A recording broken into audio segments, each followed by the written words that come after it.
New. My name's Rich Rice. I founded this place back in 2023 because I was able to become financially independent through real estate, and I wanted to share it with other people and really bring a community together that can lift each other up. Okay, so that's why we're all here. That is the goal. If you look on the wall, financial independence is at the top, is because that was my goal. Real estate's just a vehicle.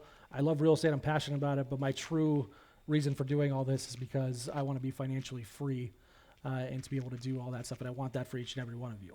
Okay, so I'd like to be a part of that journey, either in these walls or outside of them. So I like partnering with people or going out to lunch. If you want to go out to lunch sometime and just talk and ask questions, I'm open to all of it. Okay, each and every one of you, especially the new people, you will get a link to do a 1-hour one-on-one coaching call with me, like a growth call.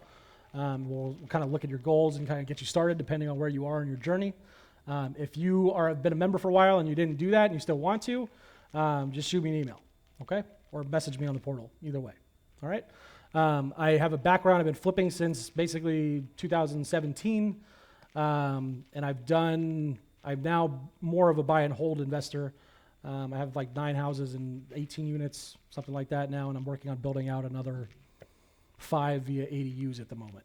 I have a number of flips going. I flip mobile homes, I lend, I borrow, I do hypothecations, I have stuff in my IRA.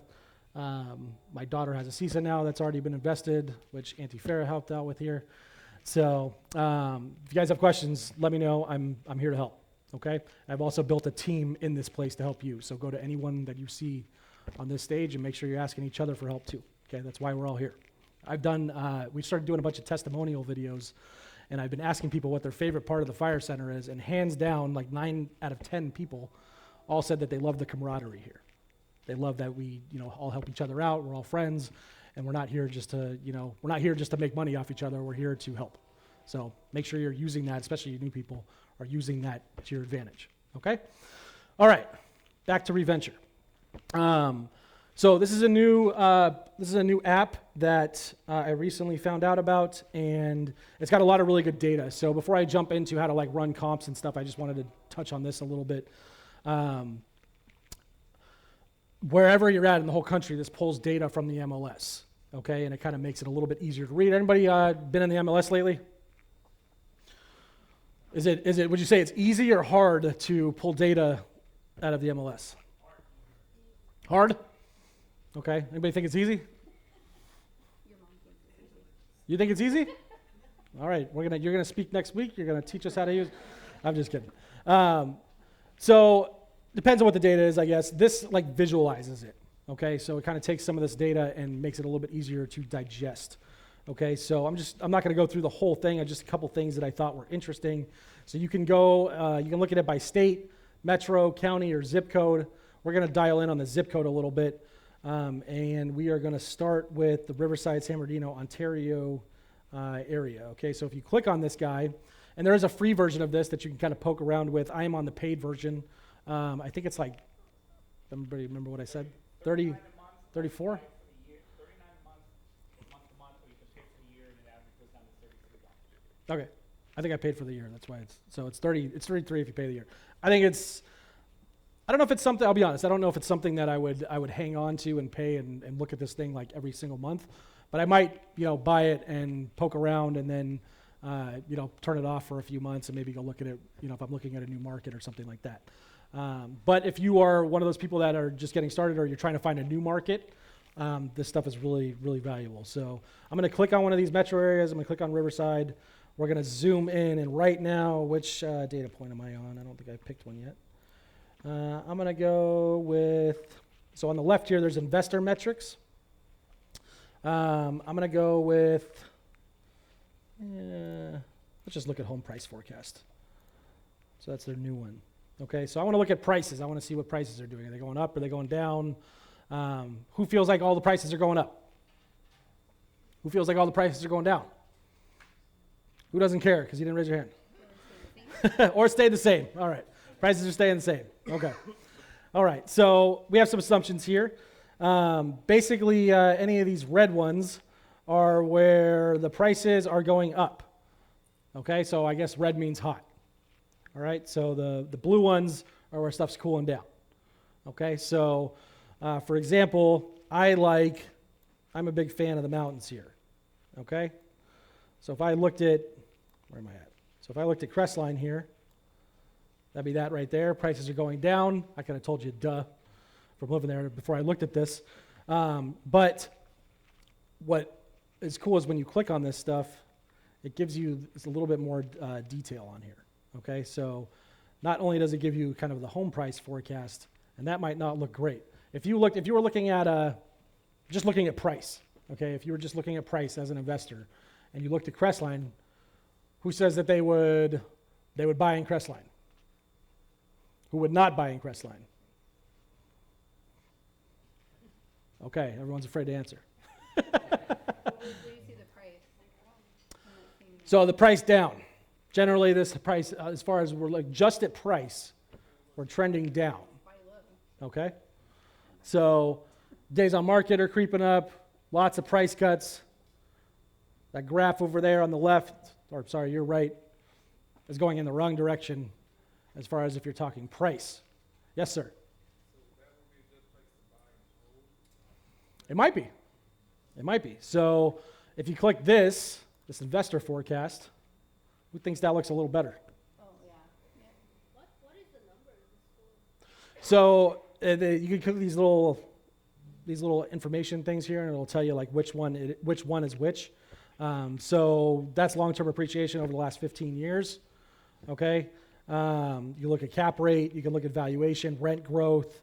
So overall, Crestline's been performing pretty well for an investor. Yes, Ray. The question is if this is all single-family homes or you can change it. I believe this is all single-family homes, okay, or at least 1 to 4 units, okay. The other thing you can look at here is long-term growth, okay. So the long-term appreciation looks nice. Affordability, we're in California, so it doesn't matter what you click. Affordability is going to be a little low, okay. The wealth and income's growing, okay. So when I look at this in the short term, I'm not super excited about the stuff that I own in Crestline if I was looking at only a short-term play, okay? But looking at the rest of it, I feel better, okay? Could it be better? Sure. Let's look at, yes, sir. So I think in short term it is, again, I'm kind of new to this whole thing, so, and I clicked off a different thing, I think. Yeah, so short term would be for me like in the next 12 to 24 months, or 0 to 24 months, I guess would be the short term. Long term, it's, I'm in most of my property. I still got, 25 years left on a lot of my loans. So, I'm in it for the long term, especially when they're at 3%. So, I wish all of them were, but they're not. So, so you guys can play around with this. You kind of click around a little bit, and there's a lot of data in here. Okay, you can go through cap rates, population growth, price cuts, affordability indexes, salary to afford a house. You can look at the percent change from June of 2022 when things kind of topped off with the post-COVID, and then you can look at a change from the crash in 2007. Okay, so it's just to familiarize yourself. I think this is a really good tool to familiarize yourself with just the market, that you're in, to either verify some assumptions that you're making or maybe, counter some assumptions that you're making, okay? Like we hear about constantly about how,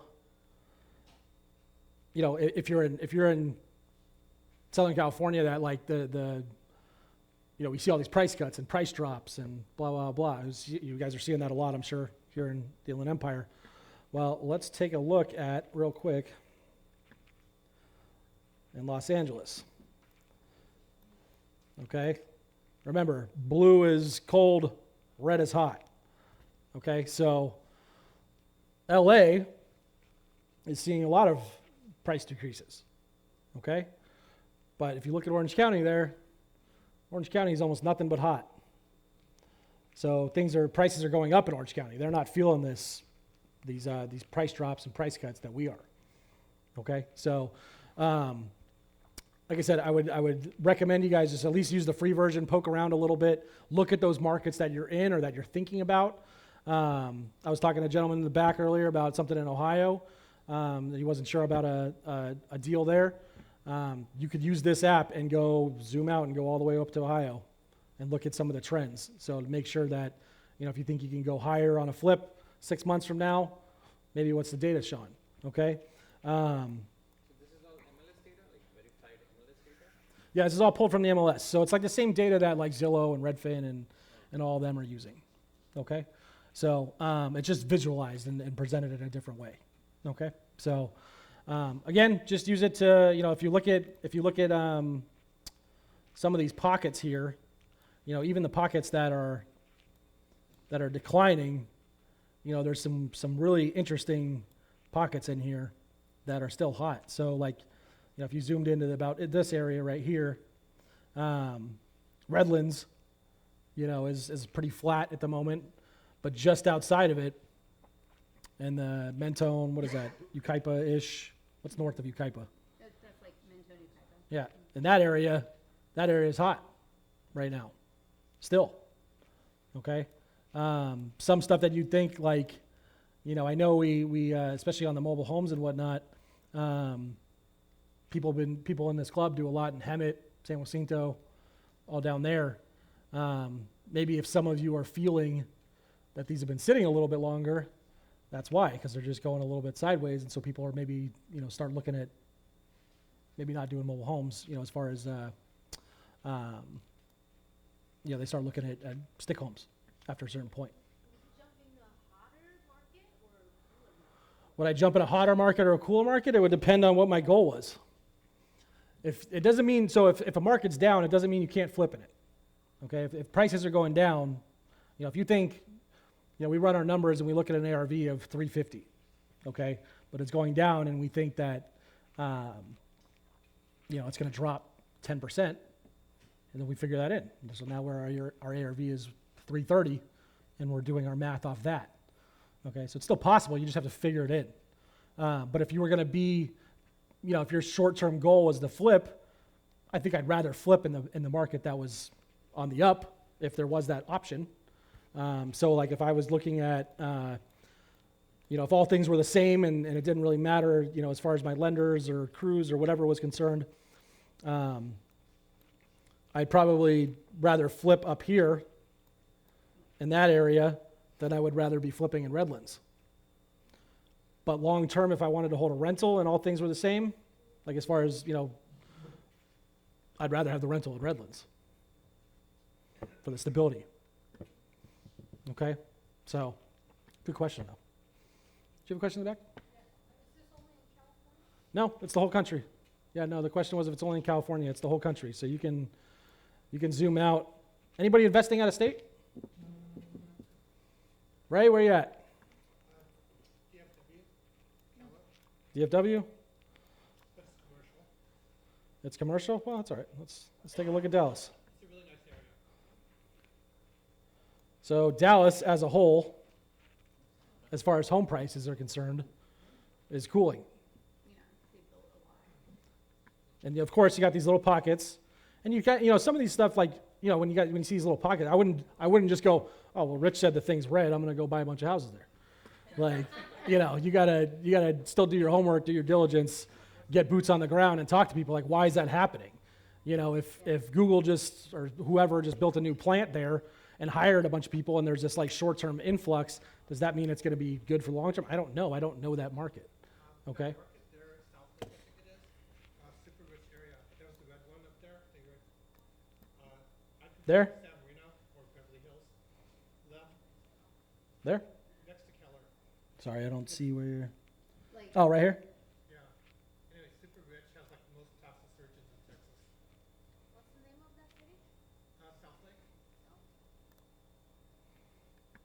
Tarrant County. I don't know why it doesn't say the city. So, anybody else? Does the paid version give you a lot more data? Yes. Yes. I think the free version gives you like home price forecast, And then on the investor metrics, I think it gives you these two. And that's about it. So it gives you a little bit. Like I said, I think this program's worth paying for at least a month and poking around in it and just seeing what you can figure out. Okay. And again, just because it's red or blue or whatever doesn't mean that it's like the gospel. You still got to do your due diligence on it, get boots on the ground. Like it doesn't matter. I can tell you, it doesn't matter what this thing says. Like I live in Crestline. I live in the mountains. Like I know what's going on the ground in Crestline. That's why we talk about so much in Firefast and classes, and you see a lot of us up here on Wednesdays talking about doing deals, where you live and in your backyard, is because it gives you that home field advantage. Okay, Sharon, did you have a question? No. Okay. How old is the data? I think it's everything the MLS has. So at least back till.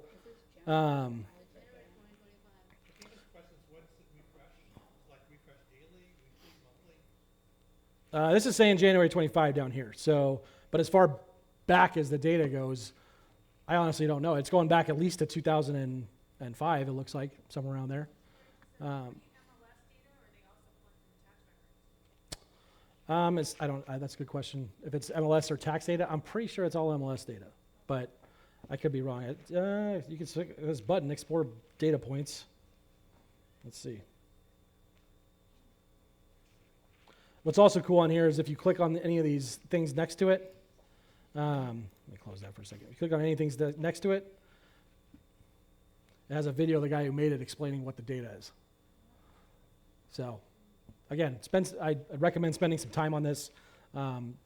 If anything, just looking at the markets you're in or interested in, and just go through the data and see if it, lines up with your assumptions or doesn't. Okay? Any other questions on this? This was kind of like the bird's eye level, but okay. All right. So when it comes to comping, in general, I can just tell you that the more you do this, the better and faster you're going to get at it. Okay. And for those of you that are new, especially, the faster you can react to these deals that might come across your desk, either from a wholesaler, an agent, or direct to the seller, which is my preferred method. Or if just start talking to somebody on the street, and they're giving you numbers in your head, and you kind of roll stuff around. The faster you can react to this stuff, the better. Okay, so if you're not already on a wholesaler list, you can easily get on one, and it doesn't even matter if you're interested in buying the property. Just run the numbers. Okay, run the numbers so that you get quick and fast at this, okay? So there are multiple ways you can do this. I'm going to show you the quick versions, and then I'm going to show you a little bit longer version, okay? The fastest version that you can do for this is, let me move that over. The quickest way you can do this, so if somebody says or you're out in the field or whatever, and somebody says, dude, I got this deal, or somebody in the club's talking to you, don't have your computer or laptop with you, hey, I got this deal for a certain price, and they tell you, or you get the wholesaler email, and they're saying it's worth $465, and you're not sure, okay? So the fastest way to do this is it's a little trick, you can take Redfin, Zillow, and Realtor.com, and you take those values that they give you, you add them together, and you divide by 3, which for those of you that passed 5th grade math, that is what? The average. Good job. So that is the average. That'll give you a real quick way. Now, years ago, I would have said no way. Like we used to fight. There's still memes going around from way back when that the Zestimate, was like a joke, and Zillow was getting all kinds of heat because they kept just giving bogus values that people just thought were crazy, and they were right. Okay. Fast forward years later, a lot of this data is getting pulled from similar sources with similar algorithms that are running all of this information, okay? So I'm not saying this thing's perfect. Don't go out and tell your friend that Rich said just average a 3 and you can just bet your life on it. Like that's not what I'm saying, okay? But it gives you a good way to do that. So anybody got an address on something they've been working on recently or passed on? So what was that, Ray? Redfin, Zillow, and Realtor.com. You got an address? It's not like, in the middle of nowhere, right? Okay. All right, something that's going to give us some comps so we can use. Go ahead. 11296. Divine Circle. Huh? I have these. Oh, divine. D-E. Oh, like divined? Oh, there you go. Not like the godly kind. Okay. All right, so that is Redfin. And then let's look at Zillow here. And then let's look at Realtor.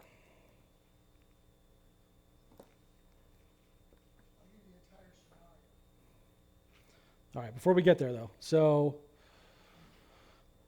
Realtor.com gives 682. Somebody got a calculator handy? 682 even. 682, 600 for Zillow. And 689, 249 for Redfin. Zillow was 682, 600. Okay? So it's a 3.2, 1,600 square feet. So don't answer this yet. Is anybody familiar with this neighborhood in the room? Does anybody work here or work in this neighborhood already or similar? Let's say like a mile out of this. Let's see. Let's go to the maps real quick. Oh, like across from Castle Park, the other side of the 91. Oh, okay. I know where that's at. So, anybody working in that area or kind of know this area? Would know comps off the top of their head or confident? Anybody? Okay. It's like if you told me, hey, it's a 3.2 in Crestline and it's a 1,500 square feet, I could tell you exactly what the ARV was on that. So I was just curious before we get down into the nitty gritty here. So, what did that number give you? It's all pretty close. 684, 616. 684, 616. Okay, so again, that is like the down and dirty way to do it. So, in putting this into practice, if you don't have time to run every single thing that comes across your desk and from a wholesaler or an agent or friends in the club texting you or whatever. Like if you had that kind of time to sit down and comp like an appraiser every single thing, call me because I could use somebody like you. All right, so.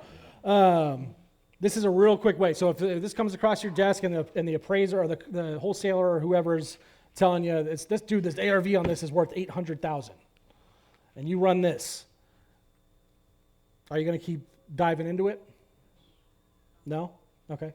And if this came out to like 760, would you start looking at it a little bit deeper? Would you start looking at it like if this number, the average of this was like 760, and the wholesaler was telling you about 8, would you keep looking deeper at that? Who says yes? Who says no? I mean, I would make an offer that makes sense to me. You'd still make the offer that makes sense to you. You're jumping ahead, but yes. So I would, if somebody was telling me that this was worth $800,000 and it was in a neighborhood that I liked.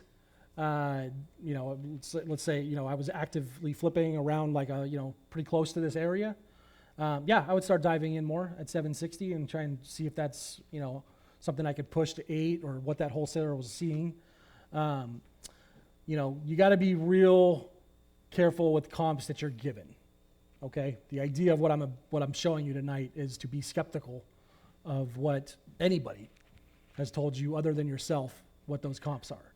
Okay, it doesn't matter if it's an agent, the wholesaler, the seller, everybody other than you has the complete opposite goal in mind. They want to get the most for it. You want to pay the least. Okay?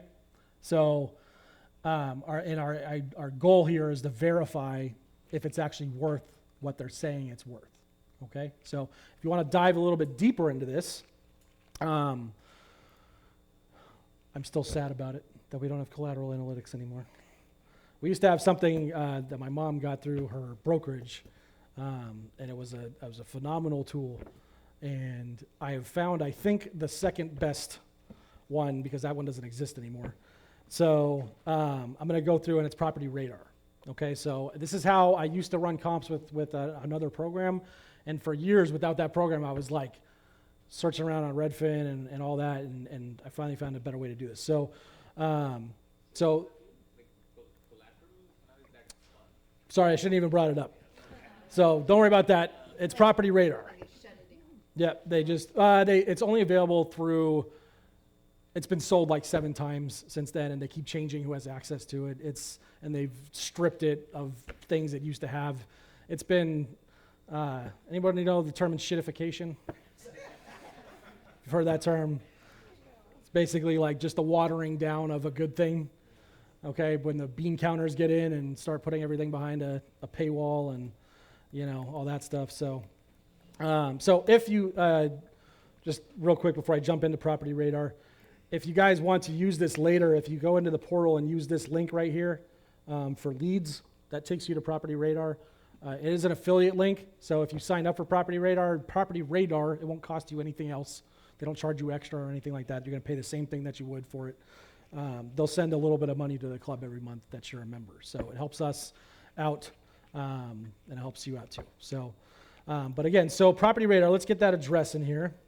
And when you come into Property Radar, it's going to take you to a different screen sometimes. But if you get lost, just click the site address. That's how you search for addresses in Property Radar. Okay, so we can put that in there.